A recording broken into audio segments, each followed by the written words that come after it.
Hello, good morning बेटा।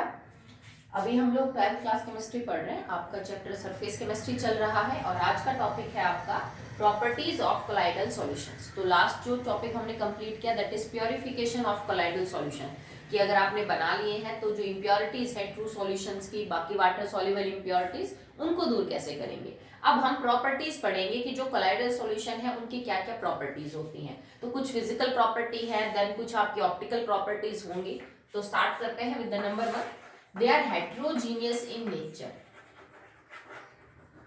These are heterogeneous in nature। ये हम पहले भी कर चुके हैं कि जो ट्रू सॉल्यूशंस होते हैं दैट आर होमोजीनियस, जबकि सस्पेंशन और कोलाइडल सॉल्यूशन जो होते हैं that are heterogeneous in the nature. इसका मतलब ये है कि कोलाइडल सॉल्यूशंस जो है वो एक टाइप का मिक्सचर समझे, सॉल्यूट और सॉल्वेंट का, डिस्पर्स फेज और मीडियम का, तो उनके अंदर composition through out is not same. ठीक है, तो हेट्रोजीनियस का मतलब है कि फेज डिफरेंट होती है कोलाइडल सॉल्यूशन के अंदर। ये ट्रू सॉल्यूशन जैसे जो है वो नहीं होते हैं। आगे कई सारे हम टॉपिक्स पढ़ेंगे इस चैप्टर में जो इस बात को प्रूव करते हैं that colloidal solutions are heterogeneous in nature. तो अगर आप इस चीज को प्रूव करना चाहते हो कि हाउ दे आर हेट्रोजीनियस, तो आगे कुछ प्रॉपर्टीज हैं, कुछ टॉपिक्स हैं जो इस बात को क्लियर कर देंगे।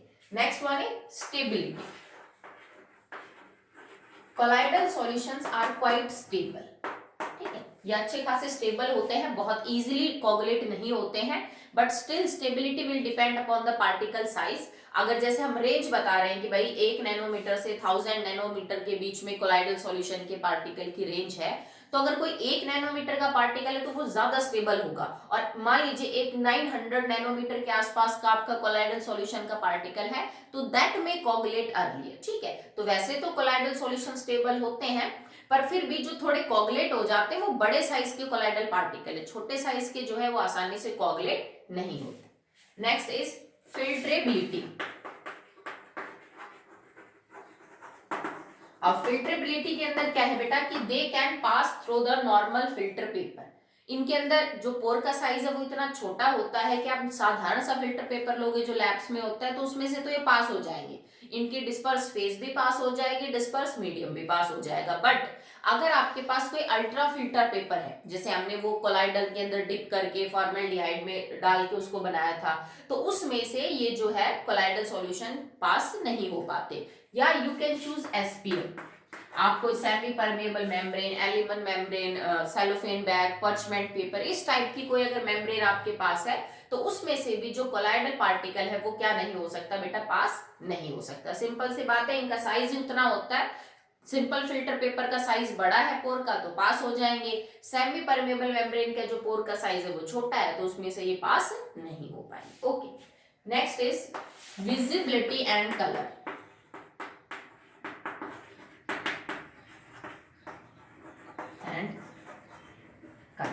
जो कोलाइडल सॉल्यूशंस है ये विजिबल है, मतलब इनके particle can be seen under normal condition और नॉट। तो बेटा आप इनको अपने नेक्ड आइज से नहीं देख सकते हो। ठीक है, जो कोलाइडल सॉल्यूशन है उसके पार्टिकल को आप अपनी नॉर्मल आइज से नहीं देख सकते हो, not even with a ordinary microscope, not even with an ordinary microscope.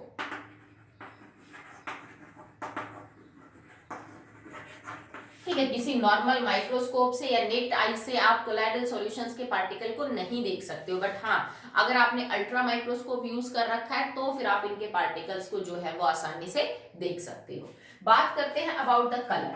तो कोलाइडल सॉल्यूशन का जो कलर है वो अलग अलग हो सकता है depending upon the size of particle. ठीक है, जैसे मान लो रेंज है, क्योंकि कोई फिक्स साइज तो है नहीं, तुम्हारे पास गोल्ड का कोई सोल हो और आपने एक बार उसका 1 नैनोमीटर साइज ले रखा हो, एक बार वो 100 नैनोमीटर के आसपास हो, एक बार वो 500 नैनोमीटर के आसपास हो, तो क्योंकि रेंज है आपके पास साइज की, तो जैसे जैसे साइज बढ़ेगा या घटेगा वैसे वैसे जो आपका कलर है दैट विल चेंज। तो किसी भी कोलाइडल सॉल्यूशन का जो कलर है वो बदल सकता है डिपेंडिंग अपॉन कि आपने पार्टिकल का जो साइज है वो कितना ले रखा है। जैसे गोल्ड के केस में अगर आपका पार्टिकल का साइज छोटा है तो आपका जो गोल्ड जो सोल है वो रेड कलर का दिखेगा, that it can be of purple. अगर साइज बढ़िया तो पर्पल कलर का, फिर बढ़िया तो ब्लू कलर का, और फाइनली आपको कैसा दिखेगा, गोल्डन।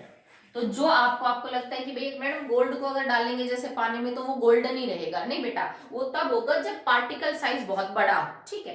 अगर आपने बहुत ही बारीक पार्टिकल ले रखे हैं तो आपको गोल्ड का जो सोल है वो रेड दिखेगा। थोड़े बड़े पार्टिकल ले लिए purple, that it can blue of colour blue, या और फाइनली जाके जब अच्छा खासा बड़ा साइज हो जाएगा गोल्ड के पार्टिकल का तब वो आपको कैसा नजर आएगा, गोल्डन, ठीक है। दूसरा, depend upon the wavelength of light,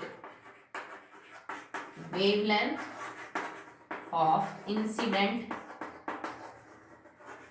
light. इस बात के ऊपर भी डिपेंड कर रहा है कि भाई आप उसको किस लाइट के अंदर देख रहे हो, कौन सी जो लाइट है किस टाइप की वेवलेंथ की आप उसके ऊपर इंसिडेंट कर रहे हो। तो लाइट जिसकी प्रेजेंस में आप देख रहे हो, कई बार इस बात से भी फर्क पड़ता है कि आप जो है वो रिफ्लेक्टेड लाइट देख रहे हो कि जो उन पे इंसिडेंट की गई है वो लाइट देख रहे हो, साइज क्या है कोलाइडल सॉल्यूशन के पार्टिकल का, या फिर वेवलेंथ क्या डाल रखी है आपने लाइट की, इन सब बातों के ऊपर जो कोलाइडल सॉल्यूशन है उसके कलर का जो है वो आपको इफेक्ट देखने को मिलेगा, ठीक है। चलिए नेक्स्ट बात करते हैं about the colligative properties in colloidal solution. अब कॉलिगेटिव प्रॉपर्टीज क्या होती हैं ये आपने सॉल्यूशन चैप्टर में पढ़ा है। कॉलिगेटिव प्रॉपर्टीज आर दूस properties whose value depends only upon the number of particles or the number of moles and is independent on the nature of the particle, ठीक है। तो अब हम पढ़ रहे हैं कॉलिगेटिव प्रॉपर्टीज।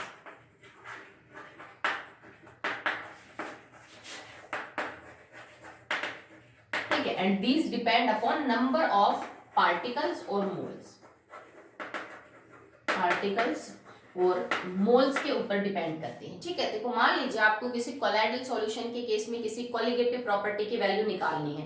अब कॉलिगेटिव प्रॉपर्टी हमारे पास क्या थी, चार है हमारे पास, that is relative lowering in vapour pressure, it is osmotic pressure, depression in the freezing point and elevation in the boiling point. ये चार हमारे पास कॉलिगेटिव प्रॉपर्टी है।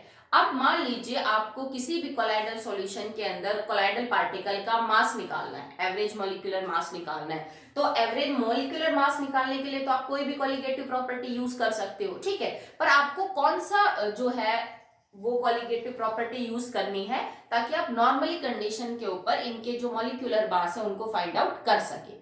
तो बेटा देखो अगर आप ट्रू सॉल्यूशन से इनका कंपैरिजन करोगे तो ट्रू सॉल्यूशन के मुकाबले कोलाइडल पार्टिकल का जो एवरेज मॉलिक्यूलर मास है वो ज्यादा है, because the particle size is big, okay. तो आप ये कह सकते हो कि इनका जो मॉलिक्यूलर मास है, molecular mass of colloidal particle is more than particle of true solution, ठीक है। जनरली बात हो रही है कि जनरली जो मॉलिक्यूलर एवरेज मॉलिक्यूलर मास है कोलाइडल पार्टिकल का that is more because the particle size is big than the true solution. अब इसका मतलब क्या हो भाई, नंबर ऑफ मोल्स क्या होते हैं, मास गिवन बटे में मॉलिक्यूलर मास। अगर मॉलिक्यूलर मास इनका ज्यादा है कोलाइडल पार्टिकल तो इसका मतलब इनके नंबर ऑफ मोल्स क्या है, कम।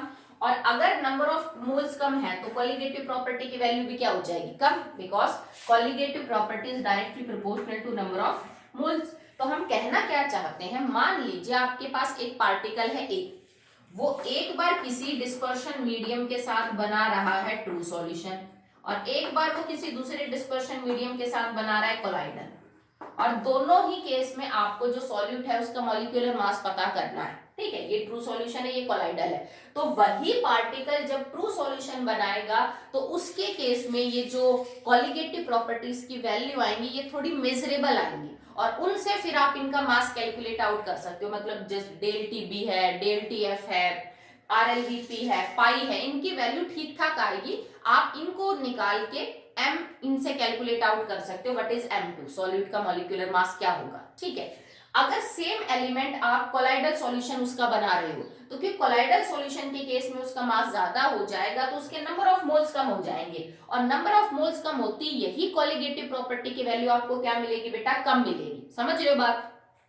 अगर नंबर ऑफ मोल्स यहाँ ज्यादा है तो यहाँ कॉलिगेटिव प्रॉपर्टी की वैल्यू ज्यादा आएगी। जैसे मान लो depression in the freezing point आ गया 1.8 डिग्री, तो दैट इज मेजरेबल, ठीक है। मान लो ट्रू सॉल्यूशन के केस में वो जो डिप्रेशन है दैट इज 0.12 समथिंग, तो इतने कम डाटा को मेजर करना एक्यूरेसी के साथ क्या होता है, थोड़ा प्रॉब्लम होता है। तो अगर आपके पास कोलाइडल सॉल्यूशन है because they have lesser number of moles as compare to the true solution, तो उनके केस में किसी भी कॉलिगेटिव प्रॉपर्टी की वैल्यू बहुत ही कम आएगी, जिसको एक्यूरेसी के साथ मेजर करना थोड़ा मुश्किल है। दैट्स व्हाई इनका मॉलिक्यूलर मास इनसे निकालना थोड़ा डिफिकल्ट है।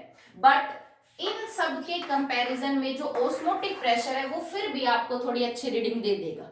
हमने ये सॉल्यूशन में भी पढ़ा था कि ऑस्मोटिक प्रेशर जो है वो हाई मॉलिक्यूलर मास स्पीसीज के लिए यूज किया जाता है to find out their molecular mass. क्यों? क्योंकि उस केस में एक तो ऑस्मोटिक प्रेशर को आप नॉर्मल टेम्परेचर पे मेजर कर सकते हो, टेम्परेचर अटेन करने के लिए आपको बहुत ज्यादा मेहनत नहीं करनी पड़ती, और इसका जो डाटा आएगा ना वो बाकी कंपैरिजन में, बाकी किसी भी कॉलिगेटिव प्रॉपर्टी के कंपैरिजन में थोड़ा बड़ा आता है नॉर्मल कंडीशन पे, जिसको एक्यूरेसी के साथ मेजर किया जा सकता है। जैसे मान लो किसी का depression in the freezing point 0.01 kelvin आ गया, एलिवेशन 0.02 केल्विन आ गया, RLVP मान लीजिए प्रेशर है आपका, depression in the lowering in the vapour pressure जैसे 2 ATM आ गया, कुछ ऐसा। पर ये जो ऑस्मोटिक प्रेशर है मान लीजिए ये 30 आपके पास ATM आ गया, तो जो ऑस्मोटिक प्रेशर है वो नॉर्मल कंडीशन पे भी थोड़ी ठीक वैल्यू दे देगा, जिसको एक्यूरेसी के साथ मेजर कर सकते हो। बाकी जो वैल्यू होंगी उनमें आपको डाटा थोड़ा कम मिलेगा, वैल्यूज कम मिलेंगी, ठीक है, जिसको मेजर करना थोड़ा मुश्किल है। दैट्स व्हाई उनका मॉलिक्यूलर मास निकालने में भी फिर उतनी ही दिक्कतें हमें आएंगी, ठीक है। चलिए नेक्स्ट देखिए, ये कॉलिगेटिव प्रॉपर्टीज थी। बात करते हैं about the mechanical properties of colloidal solutions.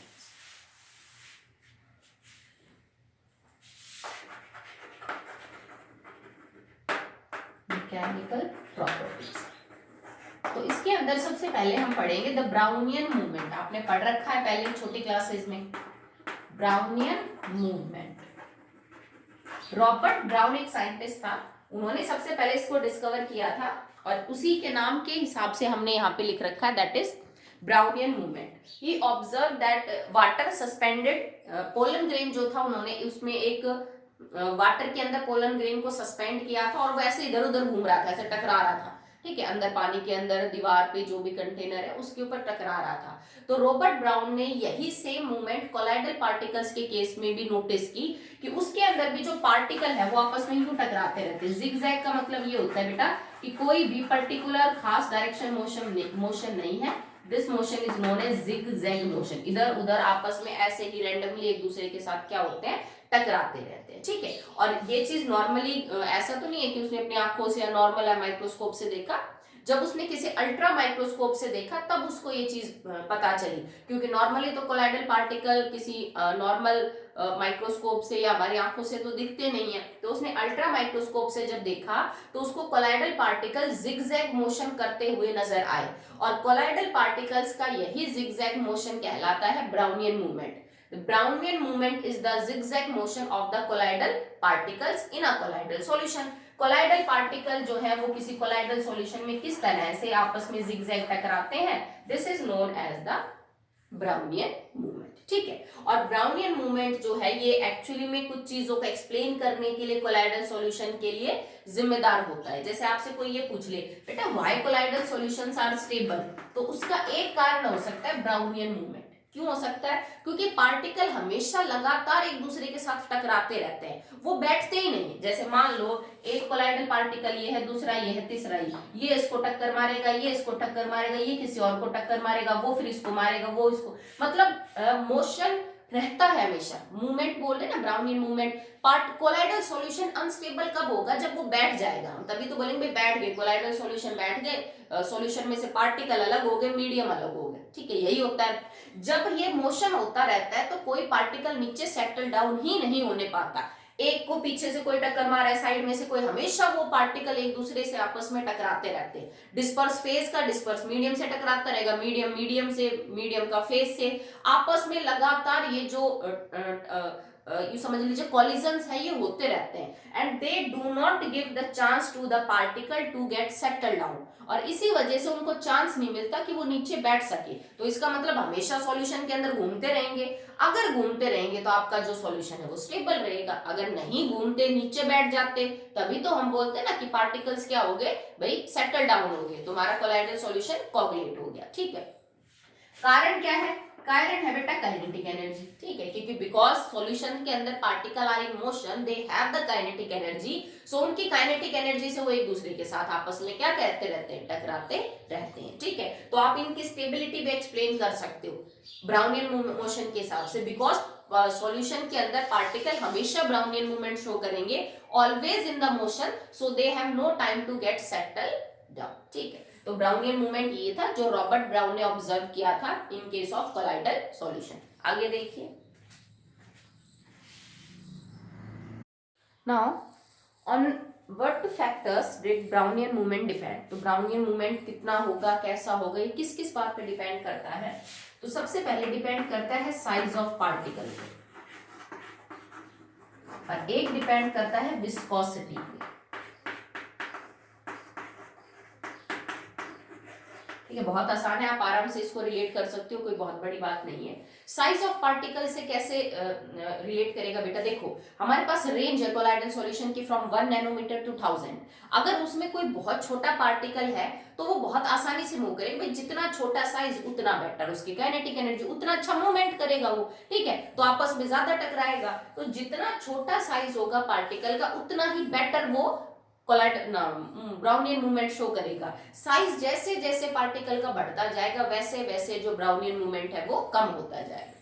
Viscosity of the soul, मतलब आपका जो कोलाइडल सोल है उसकी विस्कोसिटी कितनी है, वो तो कितना गाढ़ा है या फिर कितना पतला है, ठीक है, जरूरी तो नहीं है कि हर कोलाइडल सॉल्यूशन की जो विस्कोसिटी होगी वो बराबर बराबर होगी, तो अगर आपकी कोलाइडल सॉल्यूशन की विस्कोसिटी बहुत ज्यादा है तो उसके अंदर मूवमेंट आपको कम देखने को मिलेगी, ब्राउनियन मूवमेंट उसमें कम होगा। If the viscosity of your colloidal solution is less और लो, तो उसके अंदर आपको ब्राउनियन मूवमेंट ज्यादा देखने को मिलेगा, ठीक है। तो दो चीजों पे डिपेंड करता है, पार्टिकल का साइज छोटा होगा तो अच्छा ब्राउनियन मूवमेंट होगा, और मीडियम की जो विस्कोसिटी है, जो कोलाइडल सोल की आपकी विस्कोसिटी है, वो अगर कम रहेगी तो अच्छा ब्राउनियन मूवमेंट होगा। कोई कारण पूछ ले होता क्यों है, तो बेटा सीधा सा रीजन है, colloidal particles possessive kinetic energy, they are in the motion and kinetic energy के हिसाब से वो आपस में एक दूसरे को स्ट्राइक करते रहते हैं, इसलिए इजीली वो सेटल डाउन नहीं होने पाते। नेक्स्ट है इंपॉर्टेंस ऑफ ब्राउनियन मूवमेंट। अब इंपॉर्टेंस में एक तो मैं आपको ऑलरेडी बता चुकी हूँ, you can explain the stability of colloidal solution on the basis of Brownian movement, ठीक है, आप ब्राउनियन मूवमेंट के हिसाब से ये समझा सकते हो कि जो कोलाइडल सॉल्यूशंस है दैट आर स्टेबल। इसका एक कारण ये है, और भी आगे आप रीजन पढ़ेंगे कि why colloidal solutions are stable, but you can explain it by using Brownian movement. Okay, so number 1 importance that is. Second है यू कैन कैलकुलेट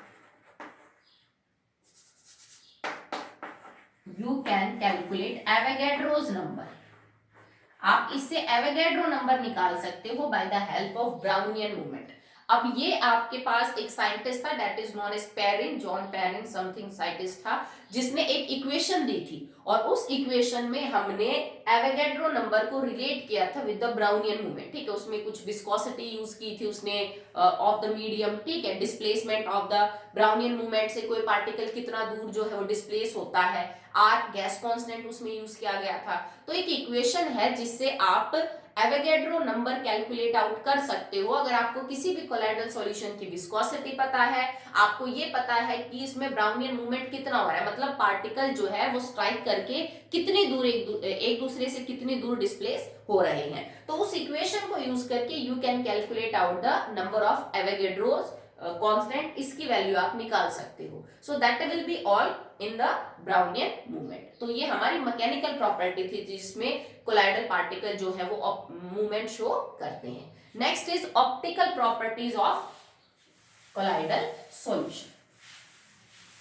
इसमें पेपर में क्वेश्चन भी ऐसे ही आ सकता है कि ऑप्टिकल प्रॉपर्टी को एक्सप्लेन करिए, मैकेनिकल को एक्सप्लेन करिए, ठीक है। Next is optical property. अब ऑप्टिकल प्रॉपर्टी के अंदर क्या है, आपने एक वर्ड सुना होगा that is known as Tyndall effect. Tyndall effect ये भी बेटा एक साइंटिस्ट स्टैंडल जिसका नाम था उसने ऑब्जर्व किया था, तो उसी के नाम के ऊपर हमने इसको दे रखा है। होता क्या है कि जब आप एक कोलाइडल सॉल्यूशन के अंदर से लाइट को पास करेंगे तो कोलाइडल सॉल्यूशन के पार्टिकल की साइज इस हिसाब का है कि वो लाइट को स्कैटर कर सकते हैं, ठीक है भाई। लाइट जब आप, जैसे आपने व्हाइट लाइट डाली, आपको पता है that is made up of 7 colour. तो उसको स्कैटर करने के लिए, 7 रंगों में स्कैटर करने के लिए आपके पास कोई ना कोई चीज तो होगी। हमने कोई प्रिज्म लिया या कोई और चीज ली जिसने उसको स्कैटर किया। तो इसी तरह से जो नॉर्मल लाइट है उसको अगर आप किसी कोलाइडल सॉल्यूशन में से पास करते हैं तो कोलाइडल सॉल्यूशन के पार्टिकल का साइज इस रेंज का होता है कि वो लाइट को स्कैटर कर सकते हैं।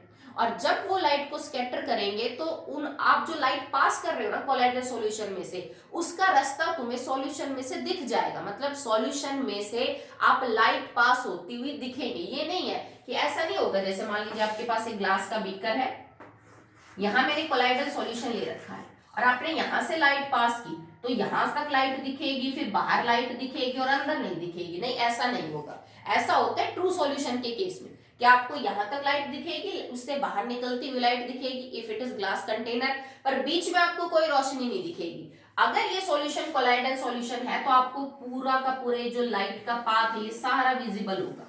क्यों होगा? अब तुम्हें बीच में सॉल्यूशन में लाइट क्यों दिखी? बिकॉज यहाँ पे जो पार्टिकल मौजूद थे वो कोलाइडल पार्टिकल थे और उनमें ये गुण है कि वो लाइट को स्कैटर कर सकते हैं। जब लाइट स्कैटर होगी तो वो आपको क्या होगी? विजिबल होगी। पर इसमें देखने के लिए आपको यहाँ से 90 जो लाइट है ना उसके 90 डिग्री के एंगल के ऊपर आपको इसको देखना होता है। ठीक है, तो सिंपल सी बात है कि अगर आपने कोई सॉल्यूशन लिया that is colloidal in nature और उसमें से आप लाइट को पास कर रहे हैं तो लाइट का जो गुजरता हुआ रास्ता है वो आपको क्लियरली नजर आ जाएगा कोलाइडल सॉल्यूशन के अंदर if you will view at from 90 degree from the incident light. जो आपका रास्ता है लाइट का जा रही है जहां से, उसके 90 डिग्री के एंगल पे देखोगे तो लाइट आपको क्लियरली विजिबल नजर होगी। ठीक है, और ये रीजन ही इसका क्या है कि लाइट स्कैटर हुई है। स्कैटर किया किसने? कोलाइडल पार्टिकल ने। क्यों किया? क्योंकि उसके पार्टिकल का साइज इतना बड़ा है कि वो उसको स्कैटर कर सकता है। And this effect is known as the Tyndall effect. So Tyndall effect is the scattering of light by the colloidal particles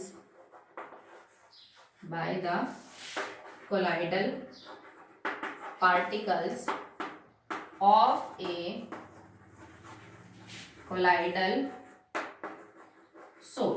किसी कोलाइडल सोल के अंदर जो कोलाइडल पार्टिकल है उनके थ्रू लाइट को स्कैटर करना is known as the Tyndall effect. Okay, आपको बात समझ में आई? ऐसा ही सेम हम कई बार ऑब्जर्व करते हैं, जैसे सिनेमा हॉल के अंदर अंधेरा होता है। ठीक, और हाँ दूसरी बात ये कि जहां पे भी आप ये ले रहे हो वो कंडीशन डार्क हो, जैसे रोशनी में करोगे तो नहीं आएगा। अगर आपने अंधेरे चीज में, अंधेरे कमरे में ये सब किया है तो आपको रास्ता विजिबल होगा। ठीक है, कई बार जब हम सिनेमा हॉल में होते हैं तो सब जगह अंधेरा होता है और प्रोजेक्शन से वो लाइट गिरती है पर्दे के ऊपर तो उसके अंदर आपको डस्ट पार्टिकल जो है वो आपको घूमते हुए नजर आ जाएंगे। वो एक बीम सी बनती है लाइट की, दैट इज ऑल्सो टेंडल इफेक्ट। आप किसी फॉरेस्ट के अंदर जाएं और उसमें बहुत घना जंगल है, आपस में पेड़ आपस में मिक्सअप हो रहे हैं और कहीं कहीं से थोड़ी जगह में से जो सूरज की रोशनी है वो आ रही है तो वो भी एक टेंडल कोन बनाते हैं। उसमें भी आपको जो सस्पेंडेड पार्टिकल्स है डस्ट के वो आपको घूमते हुए नजर आ जाएंगे। जो इंद्रधनुष बनता है उसका भी रीजन यही होता है। ठीक है, कि बारिश हल्की हल्की हो रही है, बारिश जस्ट अभी खत्म हुई है, एटमॉस्फेयर के अंदर अभी वाटर वेपर है और धूप निकल गई तो सूरज की किरणें जैसे ही उन वाटर वेपर्स पे गिरती हैं वो वाटर ड्रॉपलेट्स का साइज इतना है कि वो जो लाइट है उसको स्कैटर कर देती है। फिर आपको इंद्रधनुष नजर आता है जो 7 रंग का बना हुआ होता है। तो ये सब कुछ स्कैटरिंग ऑफ लाइट की वजह से है। तो कोलाइडल पार्टिकल का भी साइज इतना है कि वो स्कैटर कर सकता है। So we can observe the Tyndall effect. Okay, now the conditions for Tyndall effect. Conditions to show Tyndall effect. क्या चीजें जरूरी हैं तब जाके कोई कोलाइडल सॉल्यूशन जो है वो टेंडल इफेक्ट शो करेगा?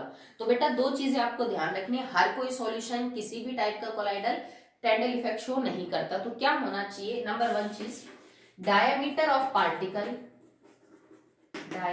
of colloidal particle should not less than wavelength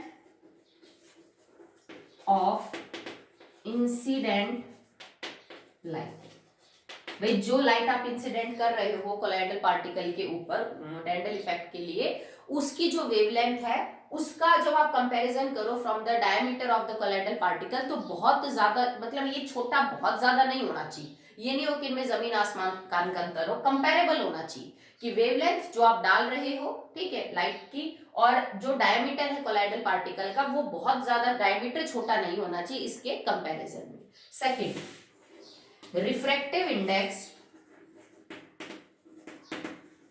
index of disperse phase and medium should be far, ठीक है, उन दोनों में अंतर काफी होना चाहिए। ये समझ लीजिए कि जो रिफ्रैक्टिव इंडेक्स है डिस्पर्शन मीडियम और फेस की, उनमें अंतर काफी ज्यादा होना चाहिए, ठीक है, पर ये नहीं होना चाहिए कि इनके अंदर जो है वो बहुत ज्यादा डिफरेंस आपको देखने को नहीं मिलेगा। Okay, now what is the importance of Tyndall effect? तो इंपॉर्टेंस क्या है?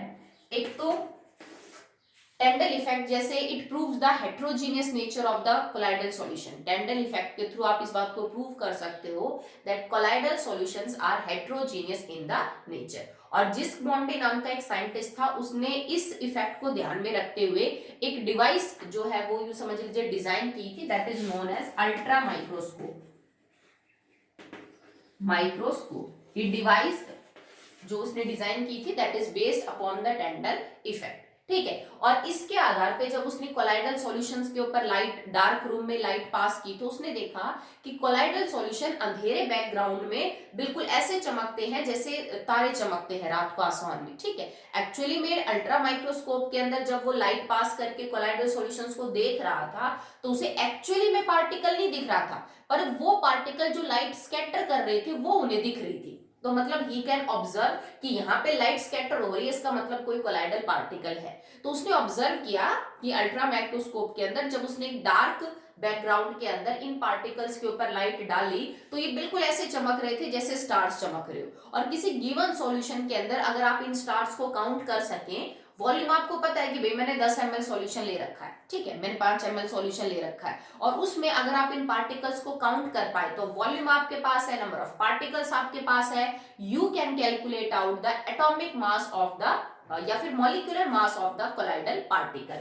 तो सेकंड एप्लीकेशन ये है that you can calculate molecular mass of colloidal particle. कैसे? अल्ट्रा माइक्रोस्कोप से देख के वो स्टार्स काउंट करेंगे जो एक्चुअली में कोलाइडल पार्टिकल है, दैट इज स्कैटरिंग लाइट। फिर वॉल्यूम आप अपने हिसाब से ले रहे हैं कोलाइडल सॉल्यूशन की जिसमें से लाइट पास कर रहे हैं, वॉल्यूम और नंबर पता होने के बाद we can calculate out the molecular mass of the colloidal particle, ठीक है। पर हाँ, एक बात याद रखना, जो अल्ट्रा माइक्रोस्कोप है वो सिर्फ हमें आभास करवाता है कि यहाँ पे लाइट स्कैटर हो रही है तो इसका मतलब कोई कोलाइडल पार्टिकल है। ये उसके बारे में ये नहीं बताता कि कोलाइडल पार्टिकल कितना छोटा है, कितना बड़ा है, इसके रिगार्डिंग कोई इंफॉर्मेशन आपको नहीं मिलती है। सिर्फ इतना बता सकता है कि इतने पार्टिकल है तो इतना उनका जो मास है वो होगा। ओके, चलिए अब आपका ये टॉपिक यहाँ पे खत्म होता है। नेक्स्ट है इलेक्ट्रिकल प्रॉपर्टीज। तो हमने ऑप्टिकल कर लिया, हमने मैकेनिकल कर लिया, हमने कुछ फिजिकल प्रॉपर्टीज कर ली।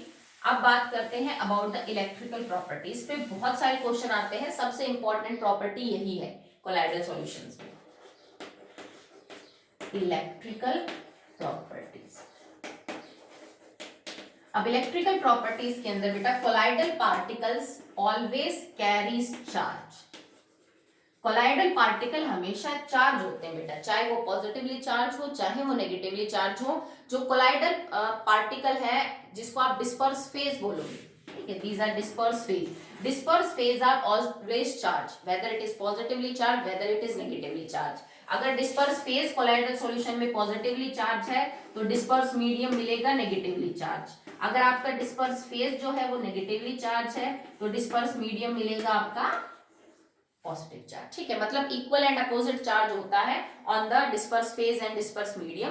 बट हाँ, जो कोलाइडल पार्टिकल है वो आपको हमेशा क्या मिलेगा? चार्ज मिलेगा, चाहे पॉजिटिव चाहे नेगेटिव, ठीक है। सेम जो मीडियम है वो अपना चार्ज बदल सकता है डिपेंडिंग अपॉन आपने उसके सामने जो पार्टिकल है वो क्या ले रखा है। जैसे मान लो आपने FeOH थ्राइस का कोलाइडल, ये है आपका डिस्पर्स फेज और डिस्पर्स मीडियम मेरा वाटर है, डिस्पर्स मीडियम इज वाटर। तो यहाँ पे इसके ऊपर चार्ज होगा पॉजिटिव और इसके ऊपर चार्ज हो जाएगा नेगेटिव वाटर के ऊपर, ठीक है। मान लीजिए आपके पास कॉपर का कोई कोलाइडल सोल है, ठीक है, मैंने कॉपर को ले रखा है एज ए डिस्पर्स फेज और वाटर है मेरा डिस्पर्स मीडियम। तो यहाँ पे कॉपर जो है दैट इज नेगेटिवली चार्ज और वाटर क्या हो जाएगा, पॉजिटिवली चार्ज। ठीक है, तो पानी के कंपैरिजन में मैं पानी को मान के समझाई। ठीक है, तो किसी भी कोलाइडल पार्टिकल के ऊपर चार्ज जरूर होगा, चाहे वो पॉजिटिवली चार्ज हो चाहे वो नेगेटिवली चार्ज हो। ठीक है, और जो चार्ज उसके ऊपर होगा उससे अपोजिट चार्ज मिलेगा आपको मीडियम के ऊपर, that's why they are electrically neutral.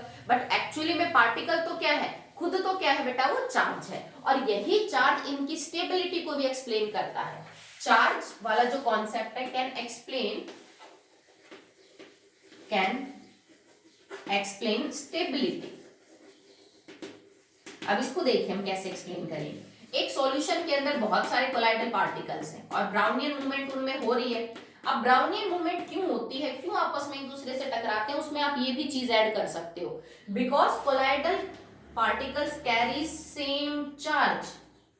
अगर मान लो तुम्हारे पास यहाँ पे 100 मॉलिक्यूल FeOH थ्राइस के है और वो पॉजिटिवली चार्ज है, तो पॉजिटिव चार्ज को तो रिपेल ही करेगा ना। जब एक FeOH थ्राइस का मॉलिक्यूल दूसरे के कांटेक्ट में आने की कोशिश करेगा तो पॉजिटिव रिपेल करेंगे, वो और दूसरे से दूर जाएंगे और किसी से टकराएंगे, वो उसको रिपेल करेगा क्योंकि वो पॉजिटिवली चार्ज है। तो बिकॉज जो कोलाइडल पार्टिकल है वो खुद सेम चार्ज कैरी करते हैं, और सेम चार्ज हमेशा एक दूसरे को क्या करते रहते हैं बेटा, रिपेल करते रहते हैं। इसी वजह से ये लगातार मोशन शो करते हैं और सेटल डाउन नहीं होते। अगर इन पे अपोजिट चार्ज होता तो ये आपस में जो रिएक्शन करके कोगुलेट हो जाते, but they carries the same charge. Medium की बात नहीं कर रहे, फेस की बात कर रहे हैं। कोलाइडल पार्टिकल के ऊपर सेम चार्ज है, वो आपस में टकराते रहते हैं। हाँ, पर जो मीडियम है उसके ऊपर तो चार्ज क्या है आपका, दैट इज अपोजिट मिलेगा। तो होल तो जो आपको कोलाइडल सॉल्यूशन मिलेगा वो एज इन क्या मिलेगा, neutral, but particularly medium will carry some charge, और जो dispersed phase will contain some charge specified। हम कोलाइडल पार्टिकल की ही बात कर रहे हैं, तो वो आपस में टकराते रहते हैं और रिपेल करते रहते हैं, that's why they are that much stable. अब आपको करना क्या है कि वाटर को एज एन मीडियम मानते हुए हमने कुछ कोलाइडल पार्टिकल्स हैं जिनके ऊपर चार्ज को याद करना है। यह आपको CBSE में और कॉम्पिटिटिव एग्जाम में काम आएगी। ठीक है, करना क्या है कि वाटर को एज एन डिस्पर्स मीडियम मानते हुए कुछ कोलाइडल पार्टिकल्स के चार्जेस क्या क्या है वो हमें याद करने हैं, ताकि आगे जाके जब आप कोई क्वेश्चंस करोगे न्यूमेरिकल या फिर ऑब्जेक्टिव टाइप, तो उसमें आपको ये हेल्प करेंगे। आप, मैं इनको समझा देती हूँ, आप याद कर लेना। If water is dispersed medium, then the charge of some elements or some compounds are as follows। Negatively charge कौन कौन से हैं,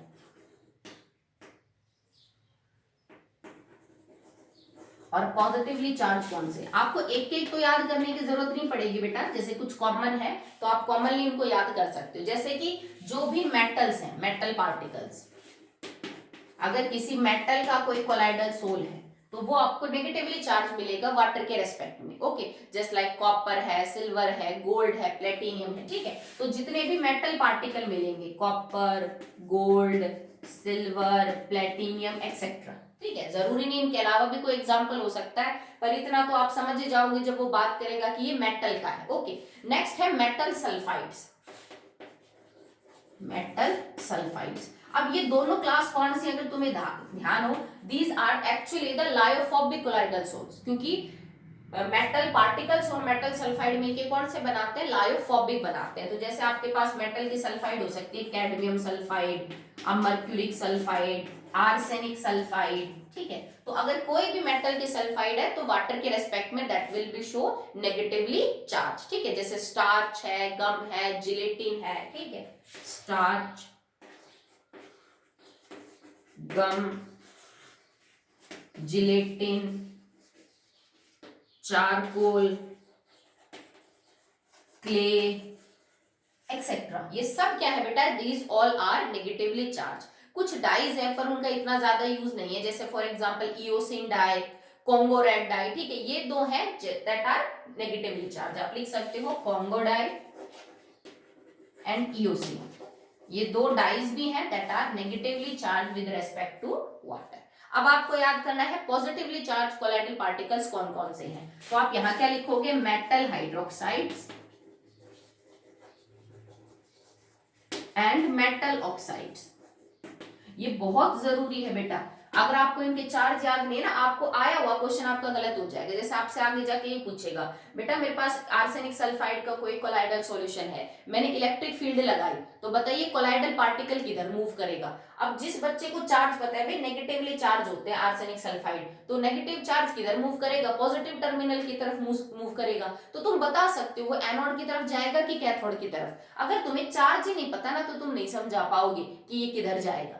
जैसे तुमसे ये पूछ लिया भाई मुझे आर्सेनिक का कोलाइडल सॉल्यूशन है आर्सेनिक सल्फाइड का, मुझे इसको अनस्टेबल करना है, कोगुलेट करना है, इसको बैठाना है नीचे, तो बताओ मैं इसके ऊपर किस टाइप का चार्ज डालूं ताकि ये बैठ जाए। तो तुम क्या कहोगे, भाई ये नेगेटिवली चार्ज है तो इस पे पॉजिटिव डालो ताकि ये सेटल डाउन हो जाए। तो जिस बच्चे को चार्ज नहीं पता ना वो इस टाइप के क्वेश्चन अटेम्प्ट नहीं कर पाएगा, तो आपको इनको याद करना है, ठीक है।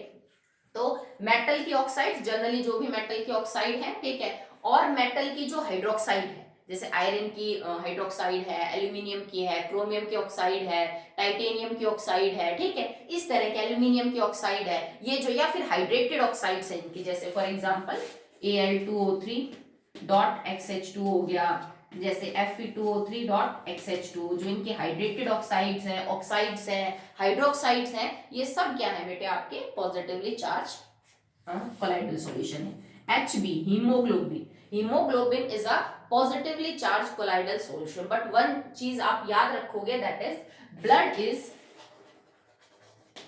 Negatively charge colloidal solution. जैसे मैंने हीमोग्लोबिन लिख दिया कि हीमोग्लोबिन जो है वो एक पॉजिटिवली चार्ज कोलाइडल सॉल्यूशन है, बट ब्लड के अंदर तो हीमोग्लोबिन के अलावा भी और कुछ चीजें हैं, तो ब्लड पूरा जो है वो एक नेगेटिवली चार्ज कोलाइडल सॉल्यूशन है, जबकि उसके अंदर जो हीमोग्लोबिन मौजूद है that is positively charge colloidal solution, ठीक है। उसके अलावा कुछ डाइज है that are of positively charge, just like Prussian blue, आपको याद है ना हमने वो ऑर्गेनिक कंपाउंड्स में कुछ टेस्ट किए थे, उसके अंदर ये डाई बनती थी, ठीक है। तो मिथाइलिन ब्लू एंड जो प्रूशियन ब्लू है that two dyes are of nature positively, methylene blue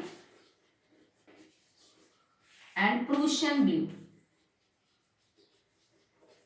ये कुछ डाइज के नाम है, ठीक है। ये बेसिक डाइज होती हैं, ये वाली जो दो डाइज है दैट आर एसिडिक डाइज, तो ये एसिडिक डाइज नेगेटिवली चार्ज है, ये दो बेसिक डाइज आर पॉजिटिवली।